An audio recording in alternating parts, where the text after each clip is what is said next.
Hi friends, இன்றைக்கி நம்ம பார்க்க போகிறது என்னோட ரொம்ப ஃபேவரட்டான ஒரு ஜாம் கேக் ரெசிபி தான். இது ரொம்ப ஈஸியாக சட்டுன்னு செஞ்சிடலாம். இதுக்கு ஒரு முட்டையை ஊற்றி ஒரு பவுலில் ஊற்றி நல்லா அடிச்சிருங்க. இது வந்து சின்ன வயசில் நானும் என் அண்ணமாரும் பேக்கரியில் ரொம்ப ஆசையாக வாங்கி சாப்பிட்ட எங்களோட ஃபேவரட் ஜாம் கேக். இப்போது இதுக்கு ஒரு முட்டையை அடிச்சுட்டு அது கூடவே ஒரு 1/4 கப் போல் பொடிச்ச சீனி சேர்த்து அதையும் நல்லா மிக்ஸ் பண்ணிடுங்க.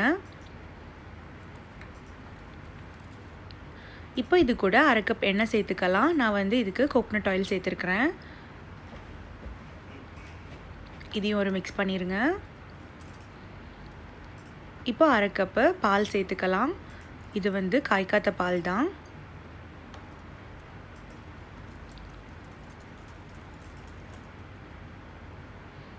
இப்போ இது கூட பொடி ஐட்டம் சேர்த்துக்கலாம். 1 spoon baking powder, 1/2 spoon baking soda, இது வந்து ஆப்ப சோடா சொல்லுவோம்ல அதே தான், 1/4 ஸ்பூன் போல் உப்பு, இது கூடவே ஆல் பர்பஸ் ஃப்ளார் இல்லைனா மைதான்னு சொல்கிற மாவு 1/2 கப்பு,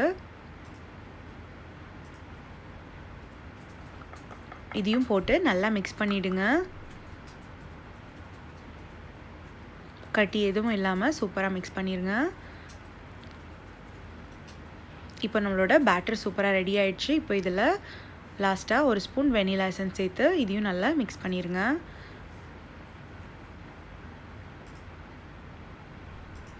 இப்போ நம்மளோட பேட்டர் வந்து இந்த மாதிரி தான் இருக்குது. இப்போது இட்லி குக்கர் இருக்குதுல்ல, அதில் உள்ளே போடுற அந்த ஓட்டத்தட்டை போட்டு கொஞ்சமாக தண்ணியும் வச்சு நல்லா கொதிக்க வச்சுருக்கிறேன். தண்ணி உள்ளே சொட்டாமல் இருக்கிறதுக்கு ஒரு துணி போட்டு மூடியை டைட் பண்ணியிருக்கிறேன். இப்போது ஒரு கேக் பேனில் பட்டர் ஷீட் போட்டுட்டு அதில் நம்மளோட பேட்டர் ஃபுல்லாத்தையும் ஊற்றிடலாம்.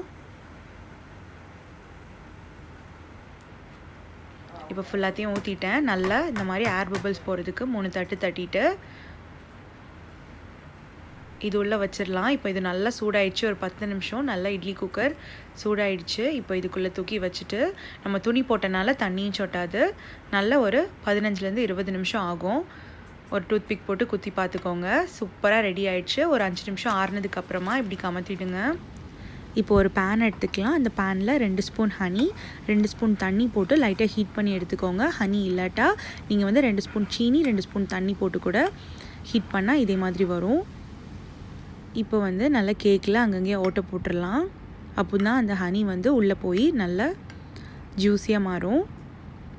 இப்போது எல்லா இடத்துலையும் நல்லா இந்த சிரப்பை ஊற்றி ஸ்ப்ரெட் பண்ணிடுங்க.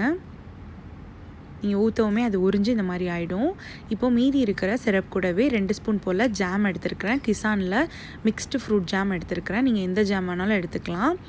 இதையும் மிக்ஸ் பண்ணி இந்த மாதிரி லைட்டாக சூடு பண்ணதும் அதையும் எடுத்து நல்லா கேக் மேலே நம்ம ஸ்ப்ரெட் பண்ணிடலாம். இந்த மாதிரி நல்லா திக் லேயராக ஸ்ப்ரெட் பண்ணிடுங்க.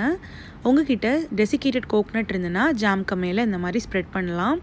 இது இல்லை அப்படின்னா ஒரு 1/4 கப் தேங்காவை 2 நிமிஷம் போல் லைட்டாக வறுத்து எடுத்துகிட்டு நீங்கள் வந்து மேலே டாப்பிங் பண்ணிக்கலாம். பண்ணிங்கன்னா இன்னும் டேஸ்ட்டாக இருக்கும். நீங்களும் இதை கண்டிப்பாக ட்ரை பண்ணிவிட்டு எப்படி இருக்குன்னு கமெண்ட்டில் சொல்லுங்கள். தேங்க்ஸ் ஃபார் வாட்சிங். Keep smiling.